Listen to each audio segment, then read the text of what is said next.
আমাদের এই ক্ষতি অপূরণীয়, ক্ষতি কোনোভাবে পূরণ করা সম্ভব নয়। জামিল ভাইয়া এবং বৃষ্টি আপু তারা যুক্তরাষ্ট্রে পড়াশোনা করার জন্য গিয়েছিলেন এবং একটা সুন্দর ভবিষ্যতের জন্য, পারিবারিক স্বপ্ন পূরণ করার জন্য। তাদের এই অকাল প্রয়াণ আমাদের সবাইকে গভীরভাবে শোকাহত করেছে।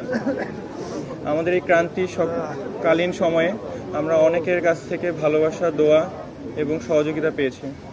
বিশেষ করে ইউনিভার্সিটি অফ সাউথ ফ্লোরিডার কর্তৃপক্ষ, শিক্ষকবৃন্দ, ভাইয়া এবং আপুর বন্ধু বান্ধব, ট্যাম্পা ফ্লোরিডার community, Miami, consulate general of Miami, Bangladesh embassy Washington, Bangladesh সরকার, পররাষ্ট্র মন্ত্রণালয়, বৈদেশিক কর্মসংস্থান মন্ত্রণালয় এবং বিশেষ করে আমাদের মাননীয় প্রতিমন্ত্রী শামা আবায়েত সার্বক্ষণিক আমাদের সহযোগিতা করে গিয়েছেন এবং তার জন্য আমরা আন্তরিকভাবে কৃতজ্ঞ। আমরা আশা করি, আমরা শোকাহত পরিবার, আমরা সবাই আশা করি ন্যায় বিচার ও জবাবদিহিতার মাধ্যমে জামিল ভাইয়া এবং বৃষ্টি আপুর আত্মার শান্তি পাবে। সবাই দোয়া করবেন। আসসালামু আলাইকুম।